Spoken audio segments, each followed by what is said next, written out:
বিপদের যেন শেষ নেই। এবার মোবাইল রিচার্জের পর টিভি দেখারও খরচ বাড়তে চলেছে। হ্যাঁ বন্ধুরা, বর্তমানে জিও, এয়ারটেল, ভোডাফোন আইডিয়া তারা তাদের রিচার্জ প্ল্যানের যেমন দাম বাড়িয়ে দিয়েছে, তার প্রভাব কিন্তু সরাসরি গরিব এবং খেটে খাওয়া মানুষদের পকেটে পড়তে শুরু হয়ে গেছে। তবে এবার আর মোবাইল রিচার্জ নয়, সরাসরি কিন্তু টিভি দেখারও খরচ বাড়তে চলেছে। তো কত টাকা খরচ বাড়তে চলেছে, কেন বাড়তে চলেছে, এই বিষয়ে কেন্দ্রীয় সরকারের তরফ থেকে কী পদক্ষেপ করা হচ্ছে, সমস্ত কিছু এক এক করে আপনাদেরকে জানাবো। তাই ভিডিওটা একটু স্কিপ না করে পড়ে দেখুন। তবে আপনি যদি আমাদের চ্যানেলে নতুন আসেন, অবশ্যই চ্যানেলটিকে সাবস্ক্রাইব করে পাশের বেল আইকনটিকে অন করে রাখবেন এই ধরনের গুরুত্বপূর্ণ ভিডিও সবার আগে পাওয়ার জন্য। ফেসবুক থেকে দেখলে পেজটা ফলো করতে ভুলবেন না। তো চলুন বন্ধুরা, ভিডিও শুরু করা যাক।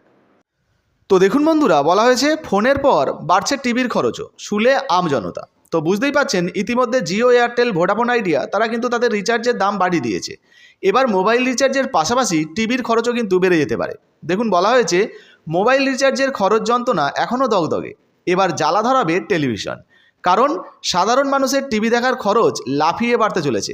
একদিকে চ্যানেল কর্তৃপক্ষ দাম বাড়ানোর পথে হাঁটছে, অন্যদিকে টেলিকম নিয়ন্ত্রণ সংস্থা ট্রাই যে নিয়ম সামনে এনেছে, তাতে আরও খানিকটা বাড়তি খরচের কোপে পড়তে পারে কেবল টিভি বা ডিটিএইচ দর্শকদের। তো বুঝতেই পারছেন, ইতিমধ্যে ট্রাইয়ের তরফ থেকে নতুন যে নিয়ম আনা হচ্ছে, তার জন্য কিন্তু বেশ কিছুটা খরচ বেড়ে যেতে পারে। তাছাড়া চ্যানেল কর্তৃপক্ষ যে দাম বাড়াতে চলেছে, এর জন্যও কিন্তু খরচ বেড়ে যাওয়ার সম্ভাবনা রয়েছে। বলা হয়েছে, দেখুন, দর্শক সাধারণত প্যাকেজেই চ্যানেল দেখতে অভ্যস্ত, কিন্তু চ্যানেল কর্তৃপক্ষ নতুন দাম হাঁকালে তার প্রভাব প্যাকেজেও পড়বে, অর্থাৎ প্যাকেজেও কিন্তু দাম বেড়ে যেতে পারে। মাল্টি সিস্টেম অপারেটর বা এমএসও সংস্থাগুলি কিন্তু বলছে ইতিমধ্যেই বাড়তি দাম হাঁকা শুরু করে দিয়েছে বা শুরু হয়ে গিয়েছে, আর তাই প্যাকেজের খরচ সার্বিকভাবে 10% বৃদ্ধির প্রবল সম্ভাবনা। তো বুঝতেই পারছেন, ইতিমধ্যে এই যে চ্যানেল কর্তৃপক্ষ যে দাম বাড়াচ্ছে, যার জন্য 10% দাম কিন্তু বেড়ে যেতে পারে। আর 10% যদি দাম বেড়ে যায়, সেক্ষেত্রে কিন্তু 1000 টাকায় 100 টাকা বেড়ে যেতে পারে।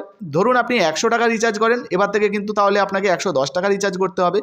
আর ধরুন আপনি 200 টাকা করেন, সেক্ষেত্রে 10% হলে আপনার 20 টাকা কিন্তু বেশি লাগবে। এই ধরনের কিন্তু হিসাব আপনারা করে দেখে নিতে পারবেন। বলা হয়েছে, দেখুন, গোদের উপর বিস্ফোরার মতো নেটওয়ার্ক ক্যাপাসিটির ফি ঊর্ধ্বসীমা তুলে দিয়েছে ট্রাই। ফলে মনে করা হচ্ছে এর জন্য অতিরিক্ত খরচ মেটাতে হবে দর্শককে। তো বুঝতেই পারছেন, ইতিমধ্যে কিন্তু একাধিক কারণে টিভি দেখার খরচ বেড়ে যেতে পারে। বলা হয়েছে, দেখুন, সব ধরনের মানুষ যাতে টিভিকে বিনোদনের মাধ্যম হিসাবে পেতে পারেন, তার জন্য ডিডি ফ্রি ডিশ পরিষেবা এনেছিল প্রসার ভারতী। অর্থাৎ এই যে ডিডি ফ্রি ডিশ আনা হয়েছিল, এক্ষেত্রে কিন্তু সাধারণ মানুষরা যাতে ফ্রিতে টিভি চ্যানেল দেখতে পারে, সেই ব্যবস্থা কিন্তু করা হয়েছিল। দেখুন, বলা হয়েছে এতে মাসিক কোনো খরচ ছাড়াই শুধুমাত্র একটি ডিশ অ্যান্টেনা ও সেটটপ বক্স লাগিয়ে শখানেক চ্যানেল দেখতে পারতেন দর্শকরা। সম্প্রচার মন্ত্রকের কাছে ট্রাই সুপারিশ করেছে এই বক্সগুলিকে অ্যাড্রেসেবল সিস্টেমে আনা হোক, অর্থাৎ নতুন প্রযুক্তিতে কিন্তু আনার কথা বলা হচ্ছে। অর্থাৎ কোথায় কত বক্স চালু আছে তার যাবতীয় তথ্য রাখা হবে। সেক্ষেত্রে বক্সগুলি হবে এনক্রিপ্টেড। উল্লেখযোগ্য বিষয় হলো, বর্তমান বক্সগুলিতে সেই প্রযুক্তি নেই, আর তাই কেন্দ্রের এই নয়া নিয়ম যদি চালু হয়ে যায়, সেক্ষেত্রে ওই সমস্ত বক্সগুলোকে পাল্টে দিয়ে বর্তমানে এই যে নতুন অ্যাড্রেসেবল সিস্টেমের বক্স, এগুলো যদি লাগানো হয়, সেক্ষেত্রে কিন্তু খরচ বেড়ে যেতে পারে। দেখুন, বলা হয়েছে, আর তাই কেন্দ্র নয়া নিয়ম চালু করলে নতুন করে সেটটপ বক্স কিনতে হতে পারে দেশের প্রায় 4.5 কোটি গ্রাহককে।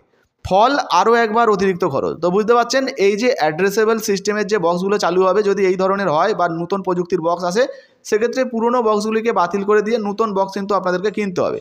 ফলে আপনাদের অনেকটাই আবারও খরচ বেড়ে যেতে পারে।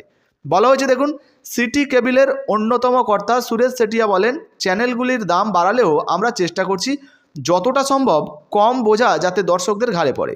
পাশাপাশি আমাদের কিছু দাবিও ইতিমধ্যে মেনে নিতে চলেছে কেন্দ্র।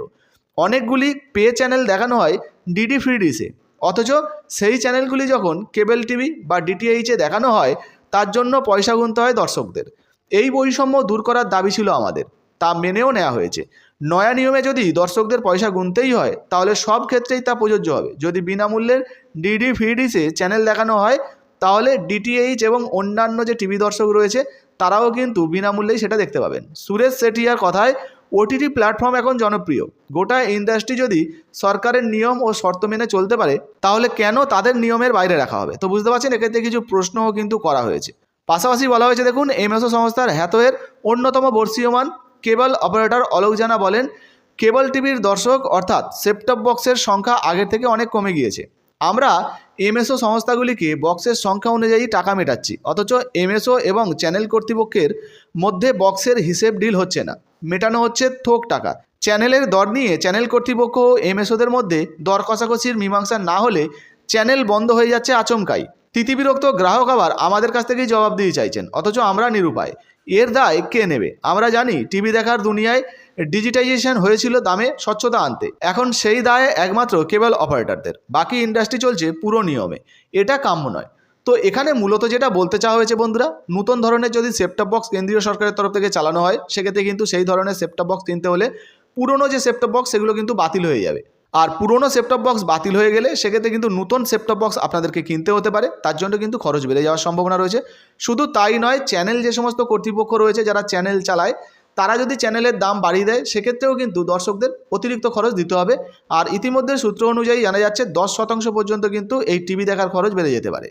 তো বর্তমানে এই বিষয়ে আপনাদের যদি নিজস্ব কোনো মন্তব্য বা মতামত থাকে অবশ্যই নিচে কমেন্ট বক্সে কমেন্ট করে জানাবেন। ভিডিও ভালো লাগলে ভিডিওতে একটি লাইক দিয়ে ভিডিওটা ফেসবুক হোয়াটসঅ্যাপে বেশি বেশি করে শেয়ার করবেন। ফেসবুক থেকে দেখলে আমাদের পেজটা ফলো করতে ভুলবেন না। ধন্যবাদ।